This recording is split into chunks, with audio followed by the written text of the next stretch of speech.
Welcome, everybody, to... What is this? Respawn, please. Respawn, please. I was about to say review, please. Respawn, please, the weekly video game podcast where two dum-dums come together and talk all things video games. I don't know what show we're doing because we were just talking about... Well, I was just talking about review, please. Oh, yeah. Anyways, I hope everybody's doing well this week. With me, as always, is Ell. Ell, how's it going?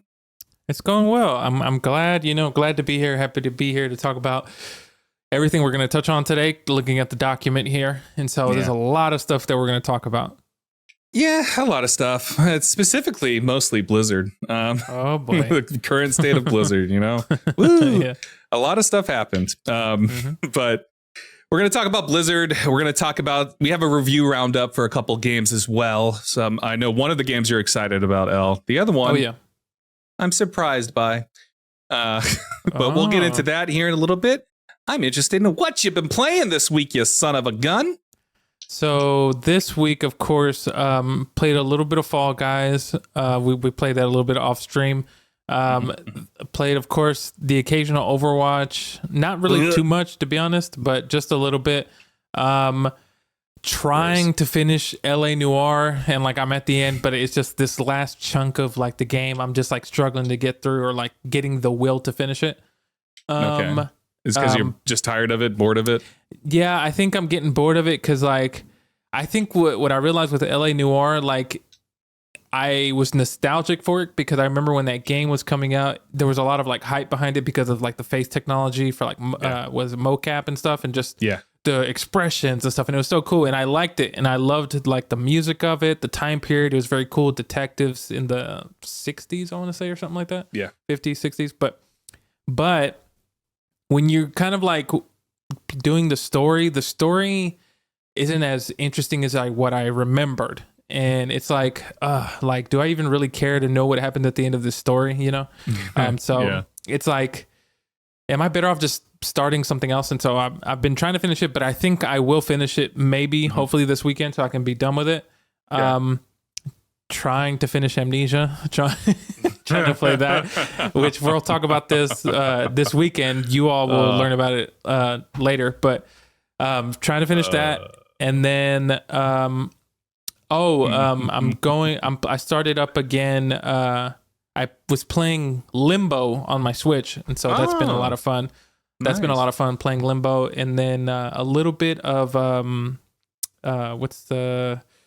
I forgot the name of the game that we both love, the card game. Slay the Spire? Slay the Spire, thank you. And no, sorry, Slay the Spire. And just, just kind of playing it out of I wonder if I could beat it. Let me try it, Yeah. And so other than that, just a little bit of this and that, Yeah. Give me one. I meant to sorry, I'm opening my Switch real quick. You're good. Because I bought Slay the Spire on Switch to play when I'm on Oh, flight. Nice. I don't know why I had to grab my Switch to look at that to remind myself, but yeah, I bought Slay the Spire to play on my plane ride, my 14-hour plane ride to Japan. Oh yeah. Gross. I'm not looking forward to the plane ride. You did it. You did that recently, so Yeah, it's if you're anything like me, the first time, well, really both times, but going there, I stayed up. I want to say maybe it was kind of a 13-14 hour flight, but I think I'm not kidding, but I think I stayed up maybe 13 hours, and then that last hour I kind of just fell asleep in and out. I don't get comfortable in planes for that long because I need a lot of space to lay down, and it's very hard for me to fall asleep on a plane like that. And so what really kept me up was either watching a movie, playing Slay the Spire, Inscription, just whatever I had on my Switch. And so that kept me busy and stuff when I wasn't either eating or watching something, or going to the bathroom. Yeah, this is going to be my first super long plane ride since I was a kid. I don't even know how old I was. And it was when I say super long plane ride, it was going from Ohio to Puerto Rico. And that was 6 hours or something like that. Yeah. So, but the last plane ride I did was only 3 or 4 hours long, which was from Kansas City to LA. Okay. So yeah, I don't ride planes that much. I get anxious on planes, so I imagine I'm going to be an anxious ball of nothing because like the slightest move of the plane is going to freak me out. So, I got really dark before we got on stream about that's hilarious. The possibilities that could happen. So yeah, I'm going to be a very anxious ball. I don't have any like medicine I can take or anything for that, so I'm just gonna wing it. See what happens. I got maybe. Since I don't drink anymore, I can't get drunk before I get on the plane. Yeah. So, oh man. I mean, I guess I could say fuck it and start drinking again. Probably shouldn't do that, but anyways. I'll say what might happen, because I know that the flights to Japan, to be honest, when you get on, it's a bigger plane. One piece of advice is that most of the time, from what I've noticed from the flight that I took, not a lot of people go to Japan. So a lot of seats tend to be a little empty, depending where you're sitting. And so it's, for some reason, you'll know for sure whenever you get there, when you're getting on the flight. But one thing you can do, which the stewardess and the flight attendants, are cool for the most part, is just, if you want to lay down, ask them if there's enough room, if you can lay down. Most of the time they're like, yeah, there's nobody sitting here. And so when we were going, a couple people were like, hey, this whole row's empty. Is it okay if I lay down there? And they're like, yeah, just go. And nice. So I don't, some people, cause like, I wish I would have done that, but by the time I was going to ask, everybody had taken a row or something. I was like, yeah, I'll be fine. Yeah. My thing is like, I sleep on my stomach. I can't sleep on my back. Oh yeah. Like, okay. Like at all. I cannot sleep on my back. If I get, I don't know what it is. Like, it's just, I have to sleep on my stomach. I'm weird. I have to shove my face in the pillow to the point that I can't breathe, and then I hope that I wake up in the morning. Oh yeah, I get that. Because I'm weird. But I've been playing. Getting back on track. Oh yeah, back on track. I've been playing Arcade Paradise. Which is going to be the second game that we do a review, please, for after Amnesia: The Bunker. I like it more than Amnesia: The Bunker. There we go. Spoilers. We'll talk about Amnesia: The Bunker and my thoughts on it, whenever. But I've been playing new Super Lucky Tale. I don't know if you know what Lucky Tale is. No. It's a 3D platformer where you play a little fox. He's just a little tiny fox. It's adorable. The game's really cute. It's basically think like Mario 64 or anything of that vein. Yeah, it's a collectathon. You play the little fox Lucky, and you're trying to defeat Meow Stick or something like that. I can't remember.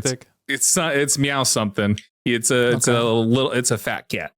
Gotcha. Okay, but that's so funny. It's fun. It started similar to what I mentioned last week with Ghostwire Tokyo. It was.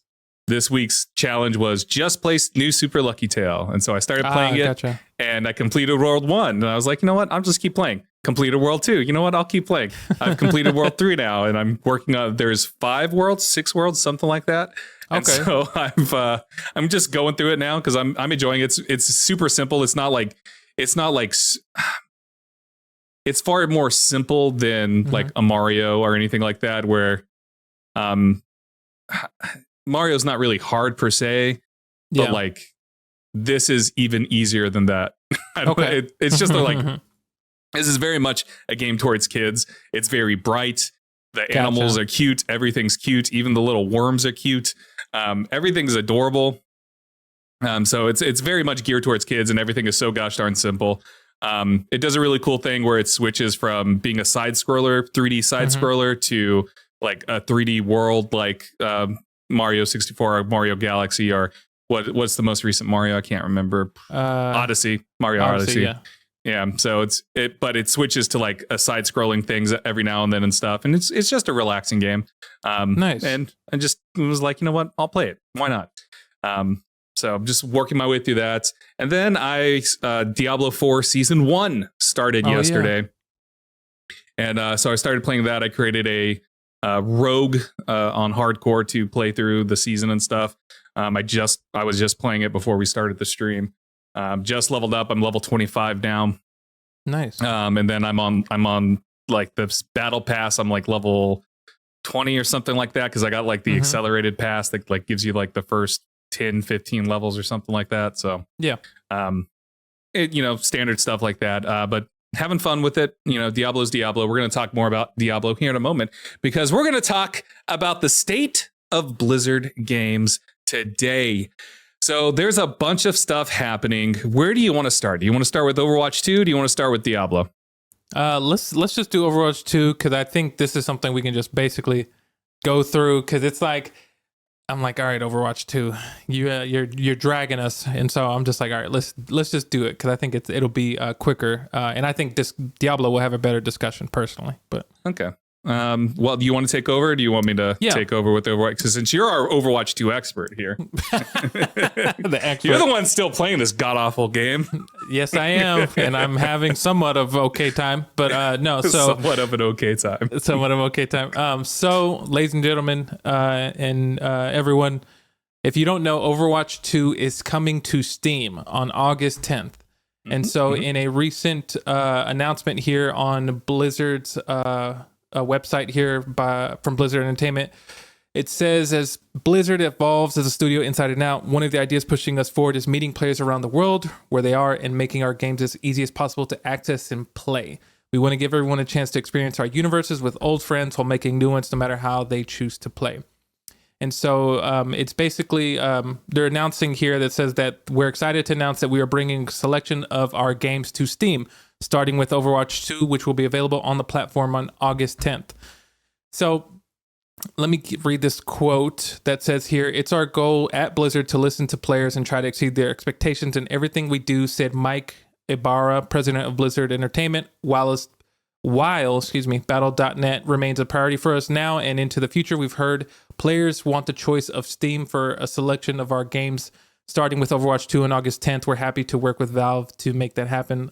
Side note, I don't know anybody that said they wanted Overwatch 2 on Steam. I know literally no one. No, you should. Ell, I'm curious. Did you take a poll of players? Did you go around asking players, do you think they took a poll going around, players, what would you like? Gamers out there, do you enjoy? Exactly. No, I've always found it fascinating. Yeah, I know. It's funny when they say stuff like that because, like, if you play Overwatch, like, I mean, I play Overwatch a good bit amount, throughout the week, I would say. No one has said that. I promise you. Maybe one. I'll give it to probability that maybe like a handful of people did, but it's not a common thing. Like, I wish I could play Overwatch on Steam. It's not a thing. I hope someone replies to this. You're wrong. Look at this Reddit thread that has 100,000 replies to it. You're a fool. Exactly. And so it says here to as another part of the article that Overwatch 2's presence on Steam is in addition to Battle.net. So the incredible community already accessing the game through Battle.net can play as they have with no changes required. Players on Steam will still need to connect Overwatch 2 to a Battle.net account, as we require for all platforms, which enables cross-platform play and more.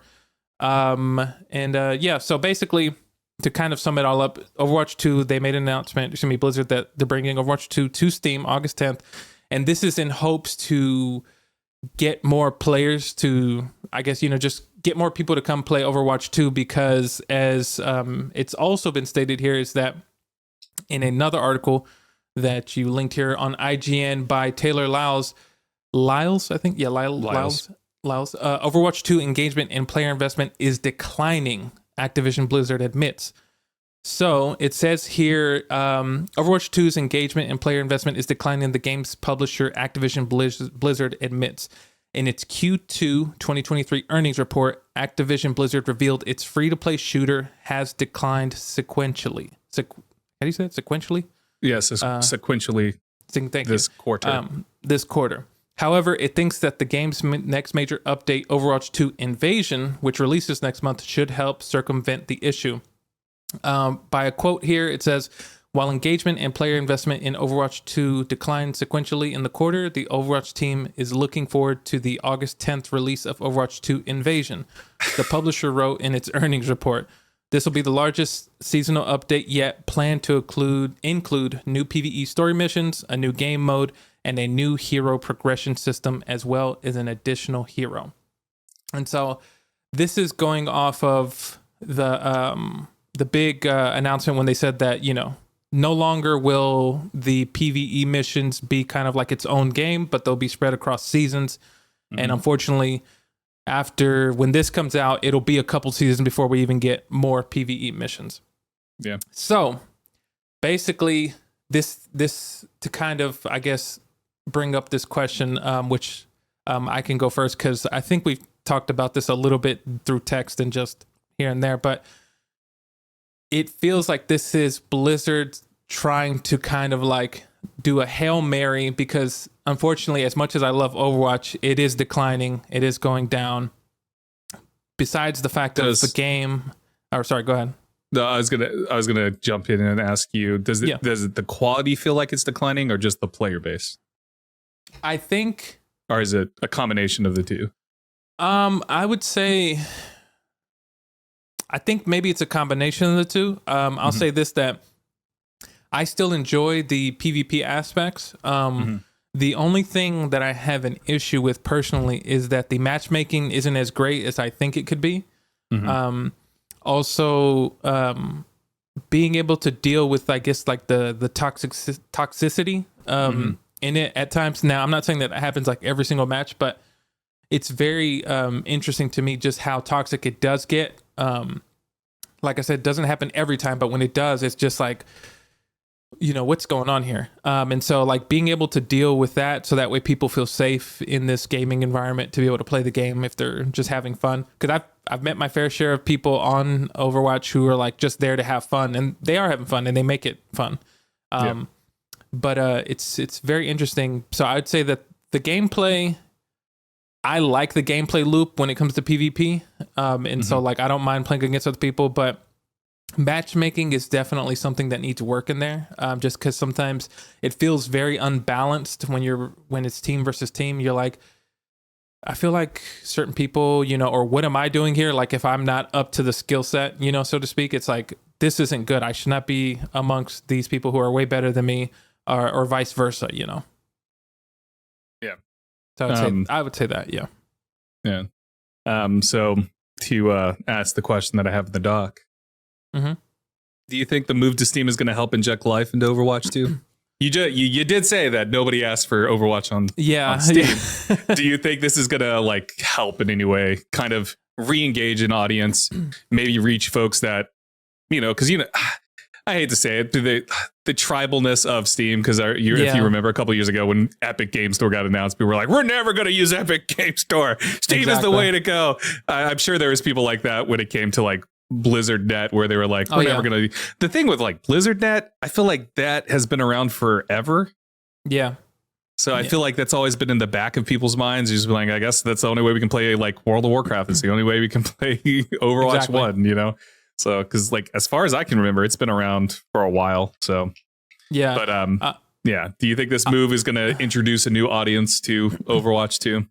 You know, I think it will help introduce somewhat of a new audience, but a part of me also like thinks that if you want to play Overwatch 2, I don't think that like if you wanted to play it, you would have no issue just downloading the Battle.net installer and like just doing that.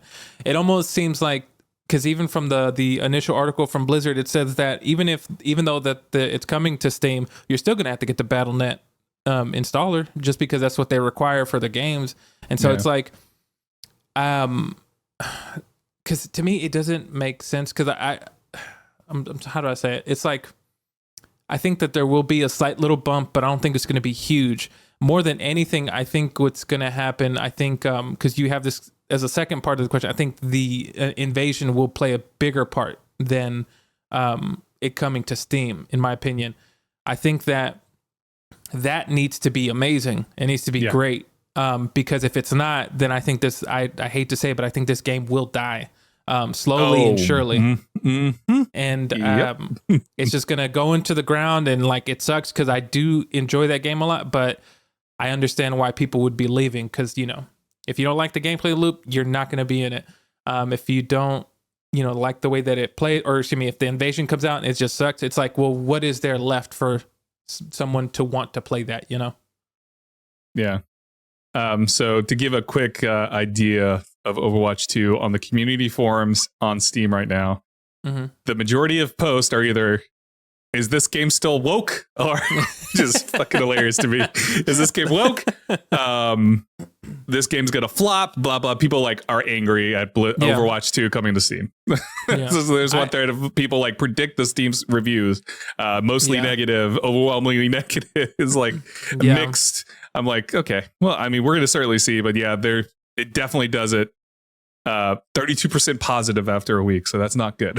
Exactly. Yeah. So like people are, even already like the game's, not even out yet on Steam, but they're actively talking. I'm sure it's like, just vocal people that go to these forums and stuff just to do whatever they want.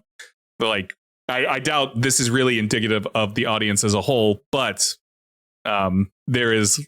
Yeah, I do imagine, like, to answer a question that was on this forum, predict Steam reviews. I do imagine people are going to probably review bomb it on Steam. Because that's one thing that I'm pretty sure that I expected that just because of everything, like the baggage that comes with Overwatch. And so I expected that. And I'm pretty sure Blizzard themselves are like, I expect that to happen. They have to take that into account. I assume they're not just like, everyone's going to love it, and so I think that's something that they factor in. And I think, like I said, I think it almost feels like the last kind of saving grace is going to be this invasion. And like, hopefully it's good enough to where it has to be good enough to people like, okay, that was pretty good. I enjoyed that. And just buys time until the next one, which kind of sucks because when you think about it, if it's good enough, you have to ask yourself, one, from the rumors that I've heard from other streamers who play Overwatch who got the chance to play Invasion, they say there's not much replayability. And so I'm like, if there's not much replayability, people are just going to go, that was great. Okay, let's go to something else. And then, if they don't enjoy PvP, they're like, well, I don't want to go play that. I just enjoyed Invasion. I'm going to go somewhere else. And so it's like, hopefully, I don't know, hopefully they figure something out. Yeah. So to give my thoughts on this too, like my answer is I do think Steam's going to inject a new player base. I don't think it's going to be significant in any way. I do think it's going to help it a little bit. I do agree with you. Like Invasion has to hit. Yeah.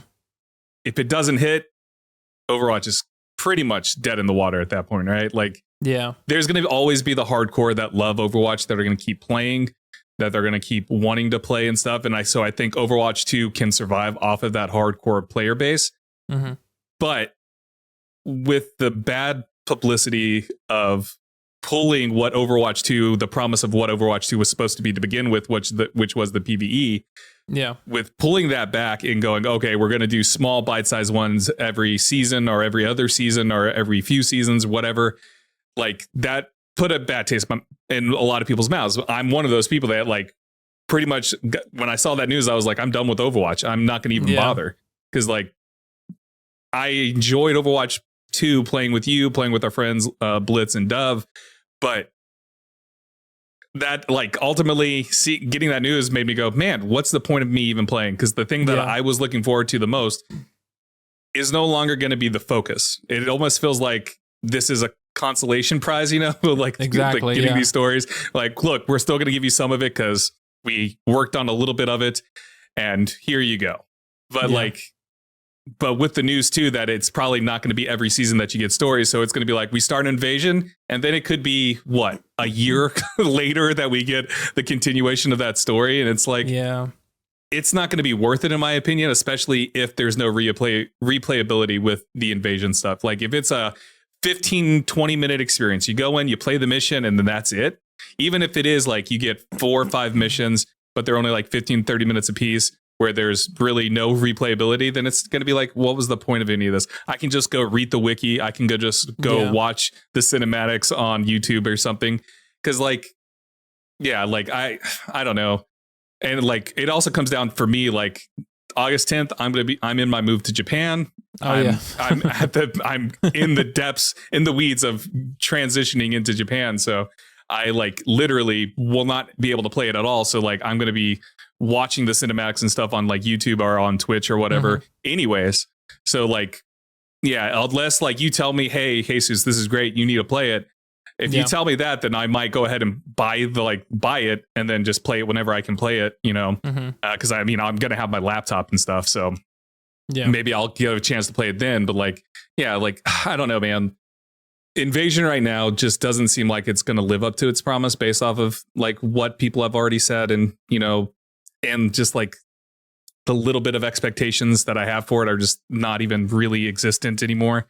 So I don't know, man. I do think that if Invasion doesn't hit, though, this game is going to get on life support because, like, you're just losing. You're hemorrhaging players. You're preventing players from coming because you pulled the rug out from a lot of people, and now if Invasion does not meet what the community wants, then you're kind of screwed. Like, what can Overwatch 2 at that point do? Because like it's like you promised, like, oh, don't worry, Invasion's going to be our big thing. This is going to be our biggest patch that we've ever done. This is going to be the biggest drop of content that we've ever had in Overwatch. If the players don't respond well to it, you can't make that same promise again. Because then it's like, well, whatever. Like, you said that once, you fooled me once. You're not going to fool me twice. Well, you fooled us multiple times at this point. Exactly. That's the other thing. You fooled us multiple times at this point. Yeah. Now you're just digging yourself in a hole that you can't get out of. Yeah. So. Agreed. I don't know. They just take Overwatch and make it Titan, you know? Go back to being Titan. I know. Let's try something new. Let's go back to making it an MMORPG. Let's see what happens, you know? No, definitely. Because like I said, this is like it feels like on life support as much as I enjoy it. Yeah, man, it's just we're just gonna see. And so I wouldn't be surprised. I might be. Well, I don't know how much I would be much of like the hardcore people if it does eventually just die off. I probably would play occasionally, but I think I would slowly but surely be like, okay, I think I'm done. But I'm hoping that Invasion is good, and I'm hoping that the new hero they bring in is also a great addition to the game. And hopefully, I'm still hoping on this deal to go through whenever it does go through, and hopefully Microsoft can be like, that's so far off, but Microsoft can save them. That's something else that I forgot to put in the doc that we needed to talk about after my big declaration from last week. But we'll talk about it later. We'll talk about it. Remind me. I'll type it in here real quick. Okay. Nice. But anyways, we still have more to talk about because Blizzard, you know, not done yet with messing, like kind of putting like falling on their face, you know. Yeah. So here I'm typing real quick. Deal long October. There. That's hilarious. But yeah, so it's not just Overwatch that they're kind of fumbling right now. Diablo 4 is also had a major patch earlier this week. And boy, oh boy, did people not enjoy the changes they made. So much so they had to do a like fireside chat. I can't remember what exactly they call it. They did a fireside chat today to kind of try to alleviate some of that blowback. And I'm gonna be honest, I don't think they did a very good job of it because it was just all the same crap they've said before that, oh, we promised this, we promised that. You know, proof's in the pudding.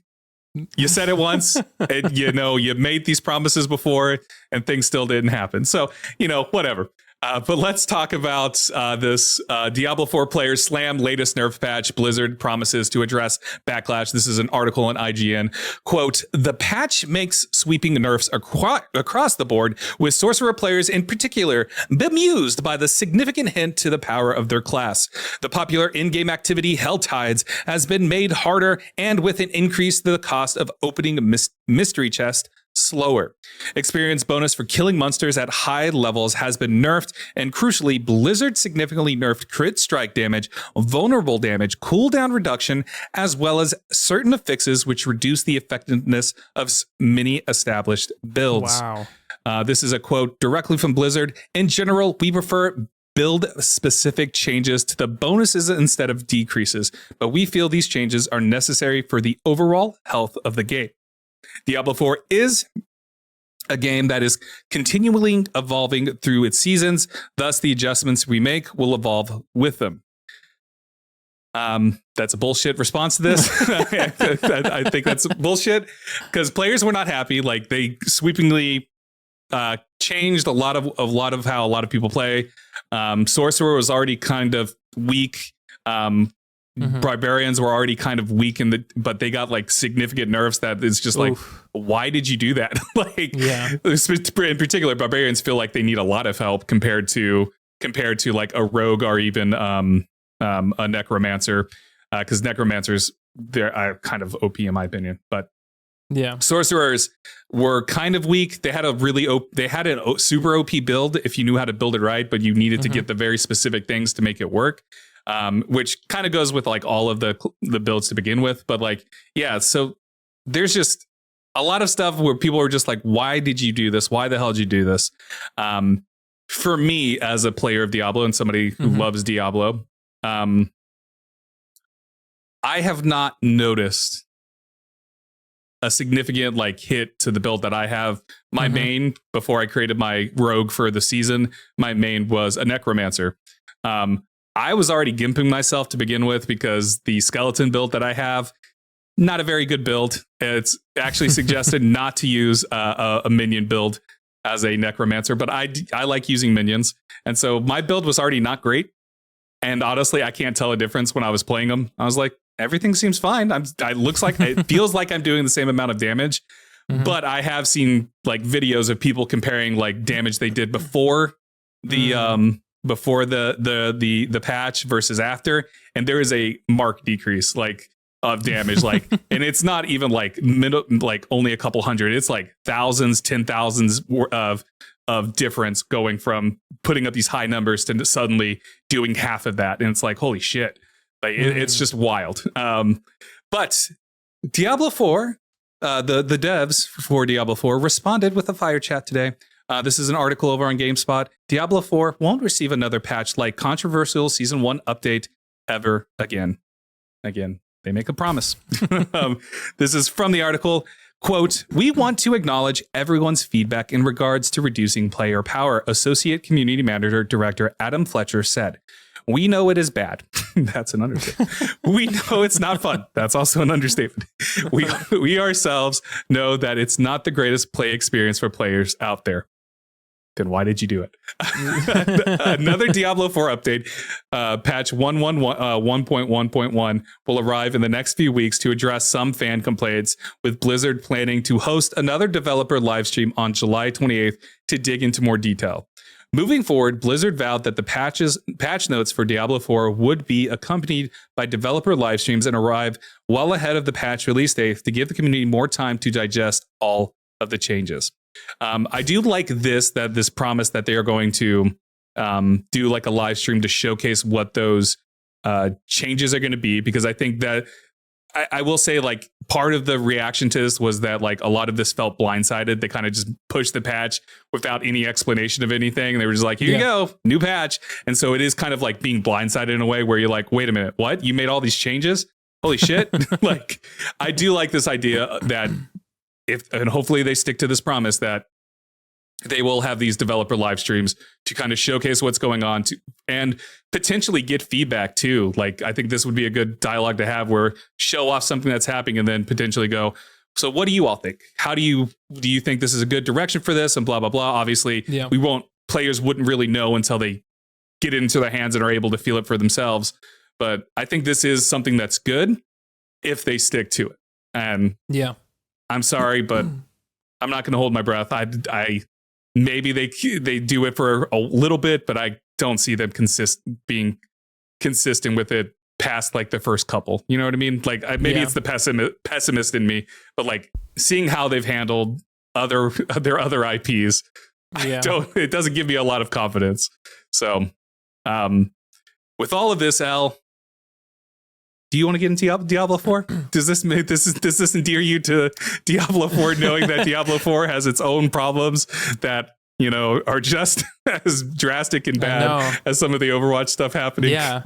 It's funny, no, because I was thinking about it, and a part of me, so I was a little conflicted because I think the first question that popped in my head is to ask you is, do you feel it's worth it to jump in right now with what's going on? And then I'll say this before you answer that, is that a part of me was like, well, maybe if I get in now, even though it is difficult, I have no prior experience because I didn't jump in the beginning like you before, you know, it was officially released and you got to test the beta and all that. So, you know, it felt different to you.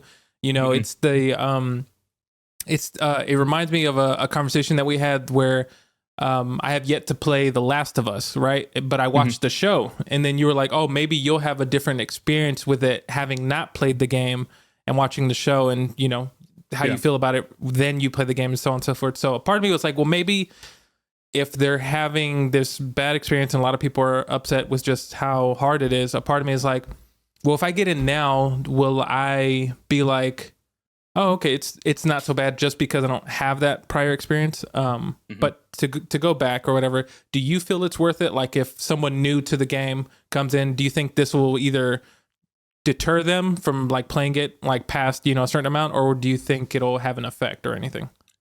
I'm gonna be honest. I think you would be fine entering now. I don't think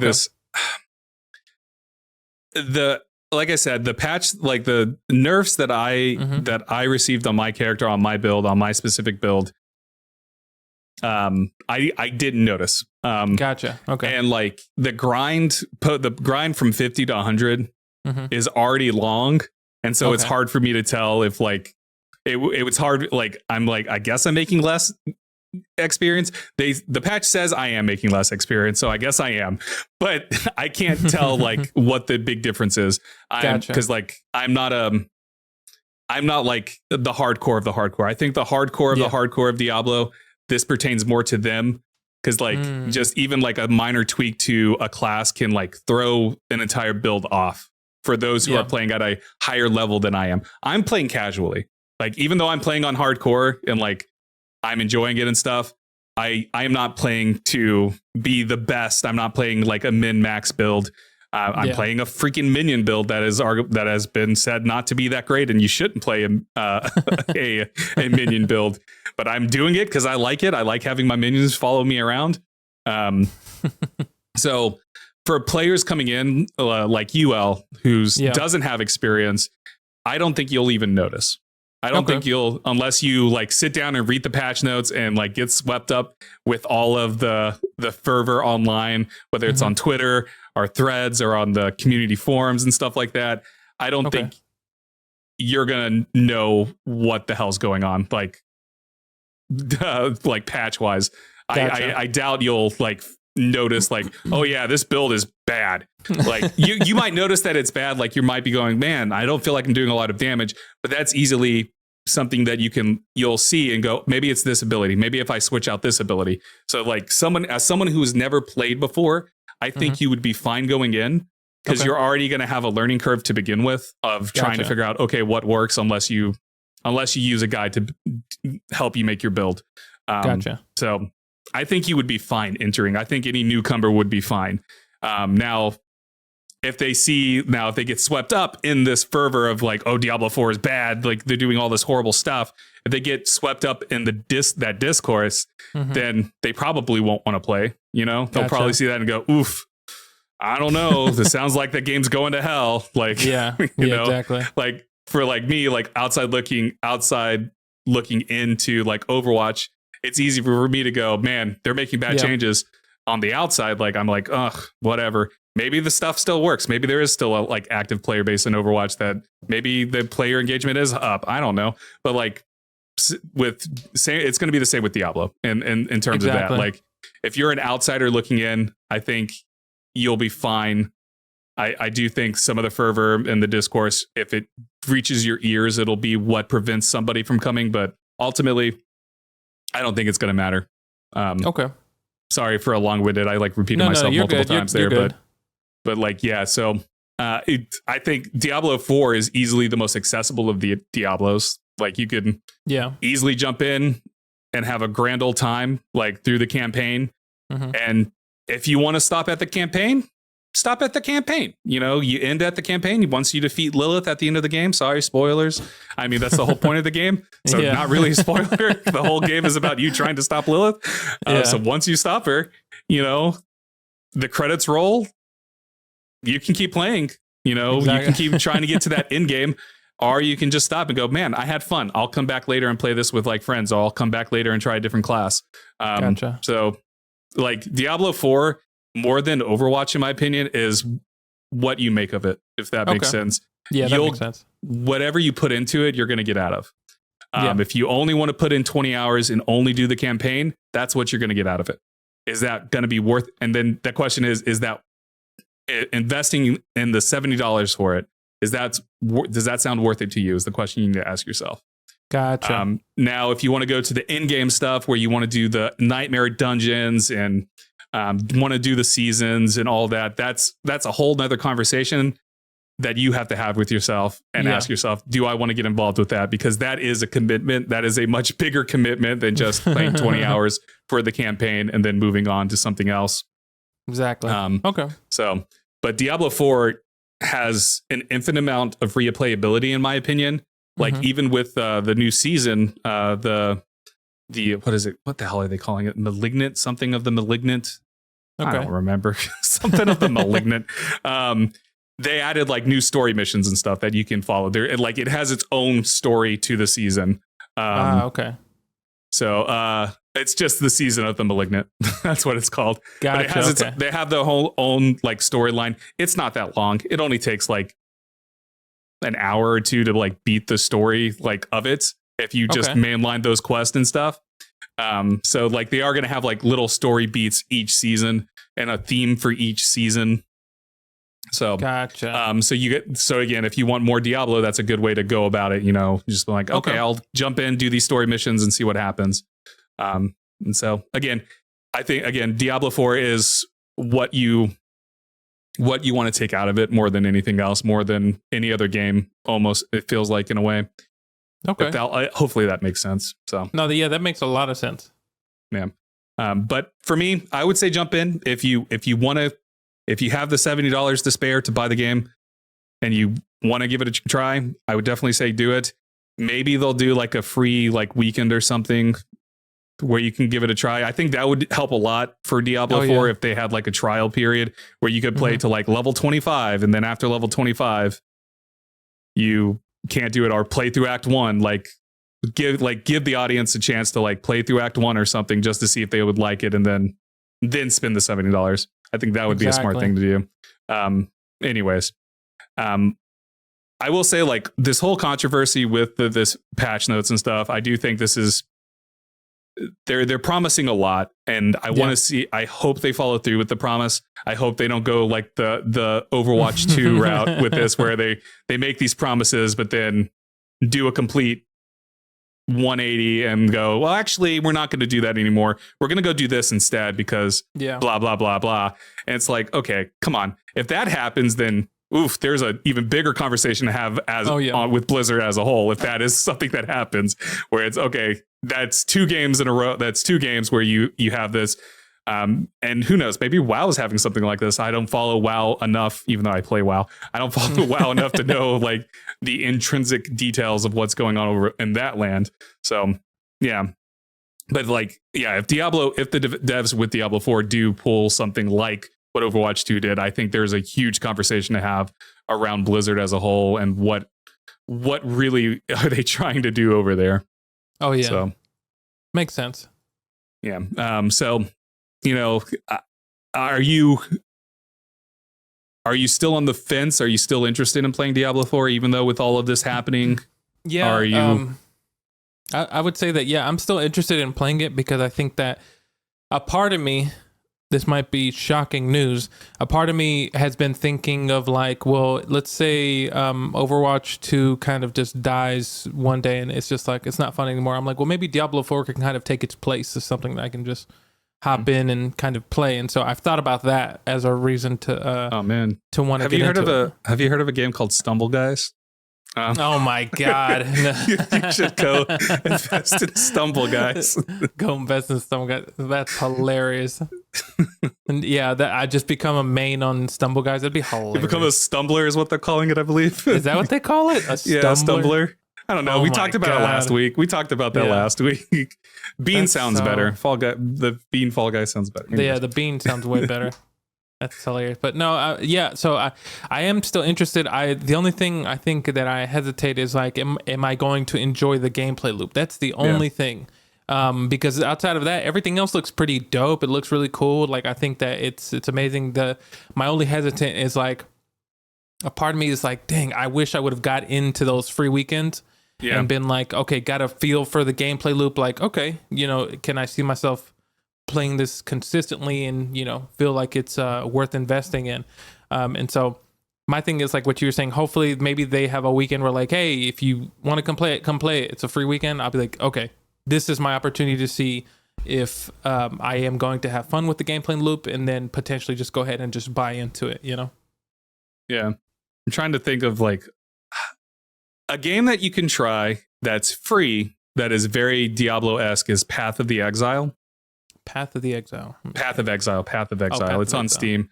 It is very Diablo-esque. It's free to play. Okay.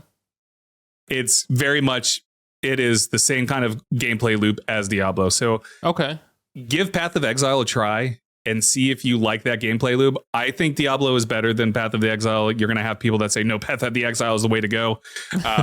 But if you are interested in this kind of action RPG, looter, just fighting off waves of enemy constantly and stuff, give Path of Exile a try.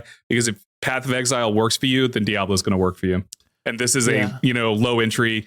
You don't have to pay anything. You can play you can do a lot in Path of the Exile without having to pay anything. So give Path of the Exile a try. See if you like it. See if that gameplay loop resonates with you. And if it does, that is a good indication of whether or not Diablo resonates with you. Yeah. And that makes me... Go ahead. I was going to say that actually makes me think of something. Because when you said waves of enemies, the first thing that popped in my head was Vampire Survivor. And it's not like that. It's not like that. Oh, okay. No, okay. No. I was like, well, I love Vampire Survivor.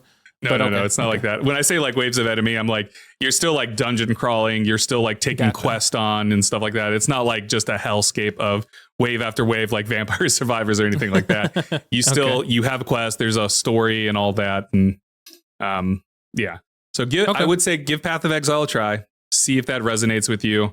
And then if you like it, give Diablo a try.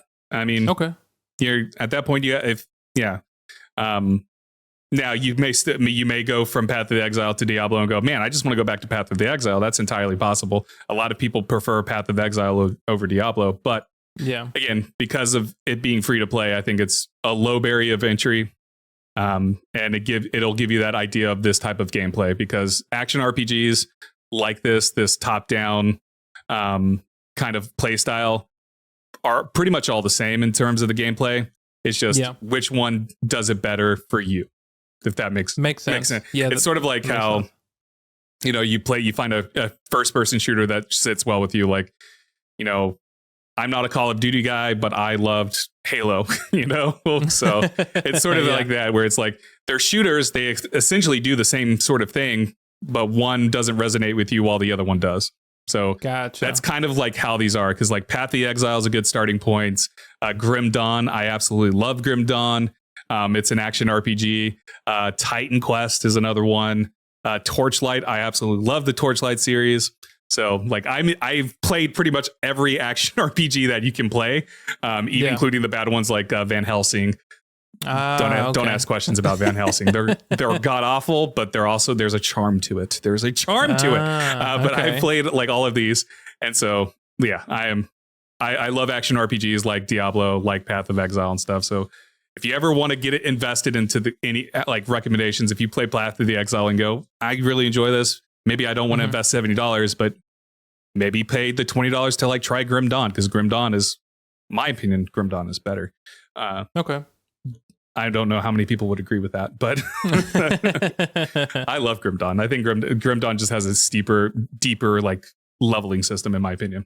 But anyways, I think, but going back to Diablo, it would be nice if they had a free weekend or something.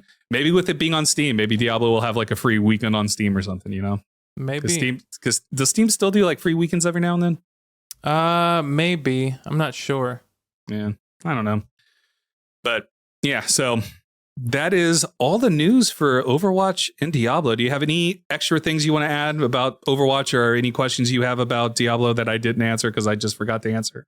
No, you're good. I think it makes a lot of sense. And like I said, I'm just sitting here thinking I'll probably give it a try to the Path of Exile just to see if I like it, because I'm pretty sure if I like that, then I'll be like, okay, then I'll go into Diablo and go all in on that. So we'll see. I'll report back in a little bit and let you know. Nice. I don't play Path of the Exile. I haven't played Path of the Exile in last time I played was like 2017, 2018. Like it's been a while. It's been years. So it just didn't hit with me just because of like at the time it was an always online, which Diablo 4 is now always online. But at the time, Path of Exile was always online, and I was like, I don't want to deal with that. So I'll just play Grim Dawn and Torchlight. Torchlight, if you want a more cartoony style, Torchlight's the way to go. If you want a more lighthearted, cartoony style compared to like Path of Exile or Grim Dawn or Diablo. Okay. Yeah. Nice. Torchlight. Also, Torchlight's far more simpler, not as deep mechanics. Gotcha. But moving on, so I alluded to this earlier.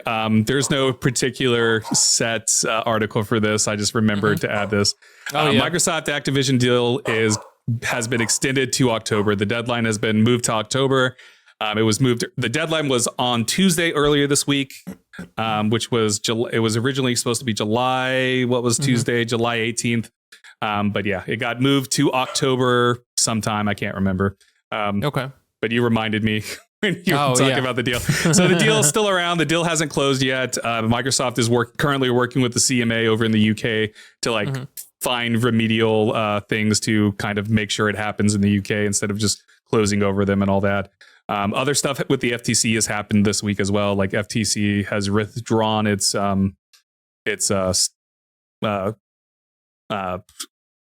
internal appeals thing. I don't remember exactly. So for those out there who want to know more, let me know and I will do more research on this. I did not put it in the doc, so I don't want to take the time. So, but yeah, so there's a lot of stuff. Ell, is this deal ever going to be finished? Yes. Now, as to when, I think by the end of the year. I think it almost seems like they're setting things up for like this big transition or something. So I think it's finally coming to a close. We're going to keep talking about it. That's the thing. We're just going to keep talking about it. And you know what we need to keep talking about? What's that? The two games that we're going to talk about now. We have a review roundup for Pikmin 4 and Remnant 2. Al, which game do you want to start with? Which game do you want to talk about first? Well, after talking about all the people being upset about Blizzard and just how they're not really great at managing their games currently, let's talk about a nice, happy astronaut that lands on Earth and is trying to get off of Earth. Pikmin. Is that the story of Pikmin? Is that what happens? No, that's my summary. Okay. I was like, is that what happens? Because his name's Omar, right? Yes. Yeah. Anyways, Pikmin 4 currently has an 88 on OpenCritic, which is great. I believe this is the highest reviewed Pikmin game, I believe. Nice. Do some research for me and let me know. Just look up, past games on OpenCritic. Over on IGN, Jada Griffin gave it a 9 out of 10, saying, like the 3 wonderfully weird mainline games before it, Pikmin 4 has once again captured my heart with its charming creatures that fearlessly follow commands regardless of their own well-being. That's so funny to me. The difficulty leans a bit too much toward the easy side, but all new features like ability upgrades, a pair of new Pikmin, and our loyal sidekick, Ochi, and some variety to the traditional gameplay by offering options other than grab and throw Pikmin formula of the past, coupled with the largest number of enemies to battle, treasures to collect, and awesome post-game content that incorporates some great callbacks to the earlier games. I'm left with not just a positive outlook on Pikmin 4, but the direction the series is heading as a whole. And then over on GameSpot, not as high as Jada Griffin. Steve Watts gave it a 7 out of 10, saying Pikmin 4 is a game. Sure. But it's also sort of a low impact activity that gives you the same satisfaction of checking off a list of small, relatively simple tasks.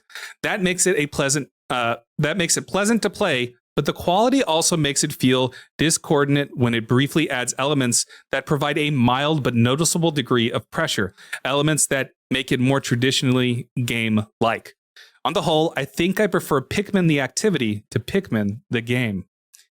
Ell, are you excited at all about Pikmin?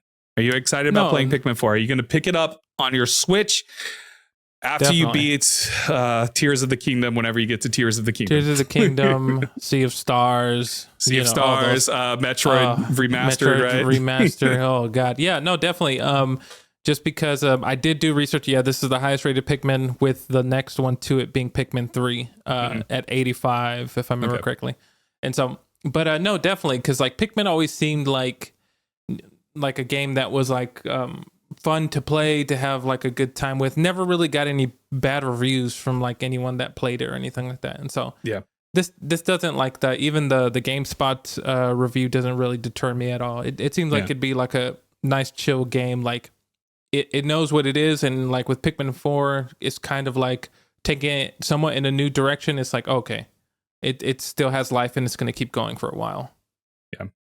Yeah, I agree. I might play it. I doubt it. But maybe, I don't know. Like, it's hard for me to invest in any game on my Switch if it's not Pokemon, because I just lose I lose interest if it's not Pokemon. As weird as that is, my brain is just wired that like you got to play Pokemon.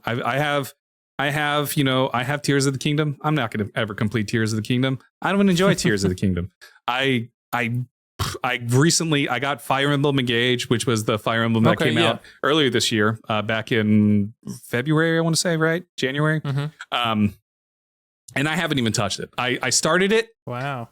And then I was like, I don't really feel like playing this, but I keep going back and playing Pokemon. Interesting. Maybe I get Pikmin and then play it on the air.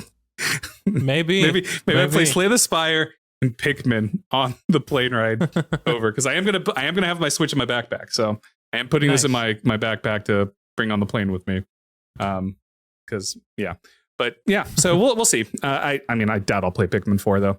But I'm glad to see it thriving and finding an audience. I'm glad this is doing well, because Pikmin is a fun, cool game. Like a couple of months ago, maybe it was last year. It was probably last year. I got really into Tinykin, which is a Pikmin-like game. Oh yeah. I don't know if you're familiar with Tinykin. Heavily inspired by Pikmin, adorable game, and I enjoyed that a lot. So I would probably enjoy Pikmin. I just got to invest, and I don't want to. Yeah, I get that.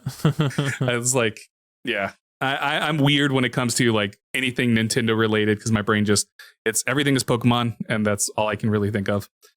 I'm weird. I know, guys. I'm stupid. I'm sorry, y'all. I'm sure someone out there is screaming at me going, no, Tears of the Kingdom, greatest game ever. I'm like, I guess, sure, whatever. Yeah, exactly.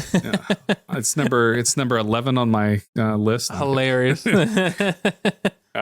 Moving on to Remnant 2. Ell, are you familiar with Remnant? The Remnant series? Just a little bit, but not all too much. Yeah. I know they showed off a trailer at one of these showcases, these last, when Summer Games Fest happened back in like end of May, beginning of June. And I was like, what the hell is this? Is this Remnant? Because it got really weird. Anyways, Remnant 2 is currently sitting at an 81 on OpenCritic. Destructoid's Steve Mills gave it an 8.5 out of 10, saying Remnant 2 does have some flaws. The main story feels very lackluster, and the randomization can very easily lead to a not so fun experience. But these are essentially the same flaws that Remnant from the Ashes had on a lesser scale. Gunfire Games took the highlights from the original game, the gunplay, the boss fights, the build variety, and amplified them. If you were a fan of Remnant from the Ashes, chances are you already plan to pick up Remnant 2. If you haven't played the original but are a fan of Souls-like games, or even roguelikes like Risk of Rain 2 or Returnal, this will be right up your alley. At times, it can be an extremely challenging experience, even on the easiest difficulty. But that's also what makes it so rewarding when you finally kill that boss and obtain its loot, even if, as is likely, it's not something you plan on using. And then over on GameSpot, Travis Northup gave it a 7 out of 10. GameSpot's just passing out the 7s. Remnant 2 is exactly what you want from a sequel. Such is the way it expands and improves upon the first game's ideas. It's not likely to blow you away, but the core gameplay loop built on rewarding combat, an ever-expanding repertoire of skills and abilities, and the randomness of its procedural generated latches on and refuses to let go. The final realm is disappointing because of an artificial difficulty spike, and the story is still lackluster and easy to ignore. But those looking for a solid, malleable shooter won't go far wrong with Remnant 2. Based off of that, Ell, this Souls-like, rogue-like game. You interested in playing Remnant? Because I know two of those. I know the two of those. Because you're not a big roguelike person either, are you? Except for like Slay the Spire and. Yeah. Yeah. Yeah. As soon as you said Souls-like, I was like, oh boy. But also, I mean, when I say that, Lies of P is very much like a Souls-like, but that seems very fun. Even though this is more of a shooter than a like. Yeah, exactly. Kind of dodging and stuff like that. I'd say that's something that maybe would actually sway me more to play it, just because I know, okay, at least it's not Souls, or you have like, you're depending what class you are, whether you're like a knight, a mage, or just whatever. At least you're here shooting and you're just kind of going around. Maybe that would sway me a little bit more. But the cool thing is, like I said, it's multiplayer, so you can play co-op with people. But I don't know. I don't really know too much. I'd have to do like more of a deep dive into it to really see if I would like it at all. But I'm not saying a hard no. I'd say a maybe. Okay. What if I told you that Remnant? Oh, it's not. Never mind. I lied. Oh, it used to be on Game Pass. Remnant from the Ashes is no longer on Game Pass. I thought it still was. No, I was just looking it up. Gotcha. Yeah, I tried playing Remnant from the Ashes back when it first launched. Or no, it came to Game Pass at some point, and I tried it when it came onto Game Pass. And like, it's very much a co-op game. You have to play with others because you're not going to have a good experience like solo play or anything like that. Gotcha. And so like, I never got too far into Remnant from the Ashes. Remnant 2, I'm not honestly interested in playing. Again, I'm glad this game is doing well, like reviewing well. I'm sure there's going to be a big audience for it. I know a podcast I listened to, a couple of the guys on that podcast were super excited about playing Remnant 2 because they loved From the Ashes. So I was like, I'm looking forward to watching them play. I think this is going to be a game that, similar to how I felt about Elden Ring and like other games like that, it's just like, I'm going to enjoy watching people play this game more than probably playing it myself. So gotcha. Okay. But yeah, Remnant from the Ashes, and I'm assuming Remnant 2, it's not really mentioned too much into this, that these are games that you very much, the co-op is going to take you a lot farther than just playing solo. Gotcha. Okay. At least from my experience with Remnant from the Ashes. So I'm assuming Remnant 2 is going to be the same way. But you know what? If I buy it for you, would you play it with me? Of course, definitely. If I gift it to you on Steam, you don't have to do that, but yeah, I would. I'd be like, I'm not. It's $50. I'm not paying I'm not paying $100. Fuck that. The Ultimate Edition's $70. I'll buy the Ultimate Edition for you, and then the regular edition for me. Oh my god! Give the Ultimate Edition. No. Yeah, but yeah, it's published by guess who? Guess who? Devolver Digital. No. Gearbox. Gearbox. Borderlands, all that. Anyways. Gearbox. Did you see that Borderlands the movie has a release date? Yep. Yes, I did. Let's be real. That movie's not going to be good. That movie's not going to be good. Let's be real. I'm not excited for it at all. I'm not super into it. So you're not a Borderlands person to begin with, right? So yeah, no, I'm not. I tried to play it. I just couldn't get into it. Yeah, I enjoy them for what they are, which is stupid, dumb bullshit. It's essentially, the best way to describe it is it's a first-person shooter Diablo. It's just mindlessly killing things and trying to find better loot.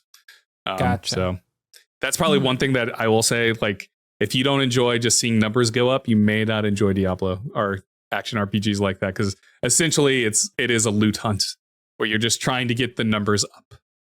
Gotcha. Okay. Yeah, that makes sense. Yeah.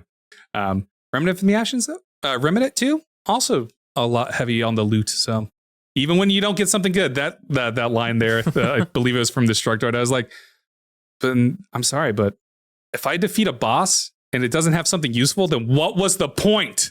Exactly. Fighting the boss. That's what annoyed me. That's what annoys me about games like that. It's like, what's the point of fighting this boss if I'm not going to get anything good? Exactly. Anyways, anything else you want to talk about Pikmin or Remnant? You got any last thoughts that you have?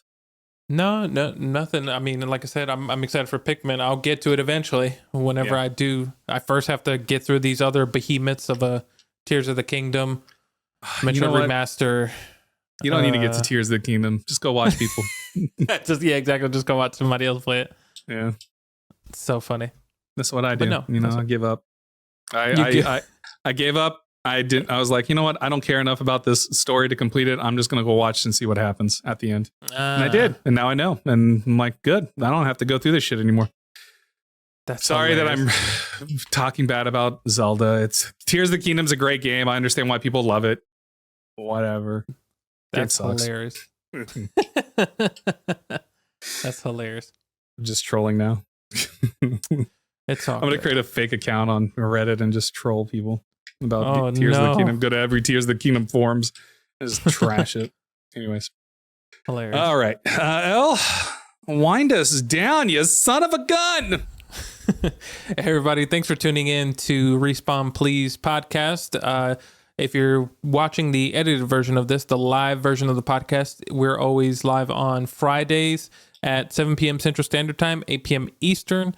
The edited version of the podcast usually drops on our YouTube at Respawn Please Podcast at 9 a.m. Eastern Standard Time, as well as the audio version of the podcast is available everywhere you get podcasts, and it drops the same day, same time. Be sure to subscribe to our YouTube and hit the bell icon to be notified of future videos. Make sure to follow the podcast on social media, on TikTok and Instagram at Respawn Please Podcast, as well as check out our other forms of media for Relax and Respawn, a podcast where we just talk about our lives, available everywhere you get podcast. We drop that monthly, which we just dropped episode 2. Also, we have Review Please Anime Edition, which we just released the episode a couple weeks back for Kakegurui, and that's available everywhere you get podcasts. And coming soon on YouTube, Review Please Video Game Edition. And I know I said it last time, but you can't wait to get the exciting reviews for Amnesia: The Bunker. This is why did we pick that game to be our first one? I don't know. I'll take the blame for that. That was my fault. I don't know why. I think I just randomly had opened up Xbox Game Pass, and I was like, "Oh, first one," and I picked it. I should have picked something else, but it's okay. Yeah, we'll explain the rules too, and like our selection process for it too, on why Amnesia was the one that was selected. Exactly. But other than that, we will see you guys next time. I also have one little hiccup with what you said. Oh, what's that? Starting soon, Review Please Video Game Edition. Technically, it started back in January when I reviewed Dead Space. Oh, you're right. Technically, it started back in January, and then I was like, I want to revise this and figure out a better way to do this. Exactly. That's right. So, that makes sense. Okay, so technically, it's been going on for a while. Technically, there was one episode back in January for Dead Space. Hilarious. Anyways, have a good night. We will see you all next week, which will be the last podcast until probably September. Probably. We'll see. Well, live podcast. Yeah, exactly. The live podcast. Yeah, exactly. We'll still have a bunch of content coming out, but that'll probably be the last live one for a while. Exactly. So, just giving you all a heads up. Anyways, have a good night. Bye.